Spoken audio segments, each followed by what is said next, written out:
We'll start with our top story this morning. Israeli Defense Forces have released new video of what they say is a, quote, fortified terror tunnel under Gaza's main hospital.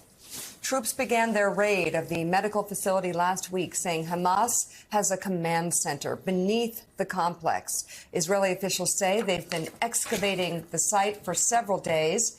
Video shows a vertical shaft with a ladder that leads to a staircase, as well as a door with a small square segment that Israeli officials say is a, quote, firing hole.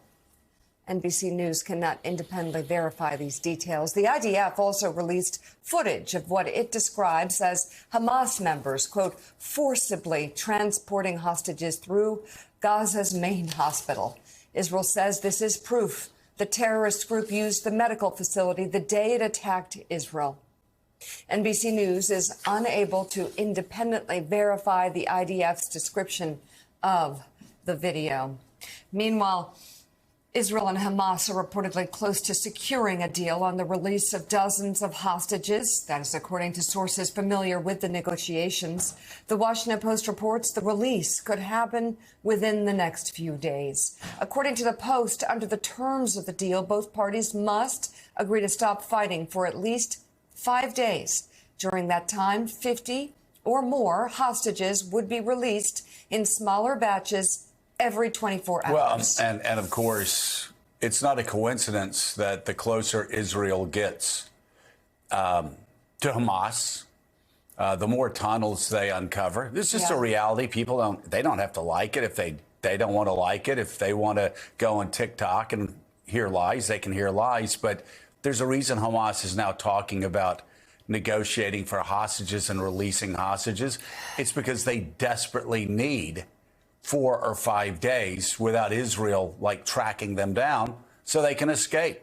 And of course, this is the decision that'll be made. And I'm sure if the deal can be made, it'll be made. But make no mistake, they're only making that deal because Israel has pressed far more than they ever expected them to. Yeah.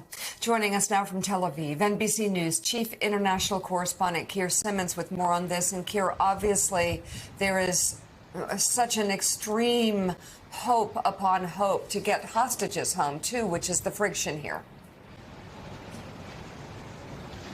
Yeah, I mean, look, I just spoke to a mother here, one daughter 8, one daughter 15, and she says that she's now waited 45 days, and that if Israel and Hamas aren't going to release them or find a way to get them free, then she'll just go to Gaza herself, she says. But clearly that's not really going to be possible, you would think. But that's how desperate she is. So it is a terrible, terrible situation. I mean, the officials that I talked to with knowledge of the talks talk about inching towards a deal. But I think that it's important to just caveat that, and I've spoken to them many times over many weeks, to just caveat that with that, for example, when the talk is about that, now we're down to scheduling, just what happens when. I mean, that's a big deal in a deal. When are hostages released? How many are released? And when does the aid come in, as well as other things, like, for example, one aspect of those talks, Hamas demanding that Palestinian prisoners be released by Israel, and which of those prisoners, women and children or more, and all of those things. So, the reality is with this deal is that it's not done until it's done, and that's what officials that I speak to will say, and that's partly because they've seen things collapse on multiple occasions in the past, including 24 hours before the ground invasion began, that there were real hopes that there would be a breakthrough. Ultimately, I don't think that Israel really felt satisfied that it was being given a clear picture of how many hostages would be released. And then, of course, there'll be the internal debates in the Israeli government over that question of some saying, let's go ahead and do the ground invasion, let's not pause. So, all of these aspects mean that, it's kind of a mixed picture. On the one hand, these talks, many sides saying these talks look positive. On the other hand, saying that, you can't, it's not done until it's done. And then that question of the Al-Shifa hospital and what's happening there, I think part of this is about the language, of course, so much of it is about language and about perception. And ultimately, what Israel talked about prior to this about an extensive headquarters under Al-Shifa Hospital and putting out an illustration of what that headquarters might look like, inevitably people are going to compare what Israel finds with what it said, even if it did say it was an illustration. Take a listen to the Deputy National Security talking on Meet the Press yesterday. The Qatari Prime Minister said today that Israel's actions at Al-Shifa Hospital are a, quote, crime. Does the White House stand by Israel's assessment that Hamas is headquartered underneath the hospital? And are you confident that Israel is following international law?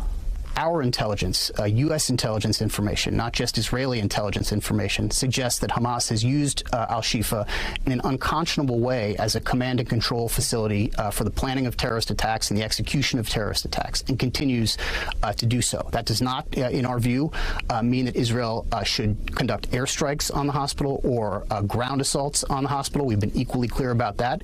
But Hamas has put these people in severe jeopardy by the way in which it's conducting this war.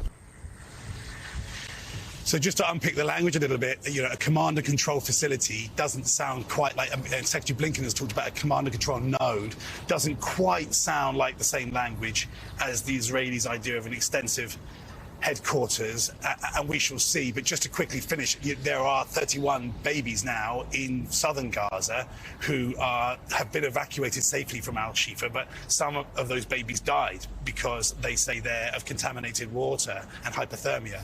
That's why this question of what exactly was at Al-Shifa, in terms of Hamas, is important. All right, NBC's Keir Simmons, thank you so much.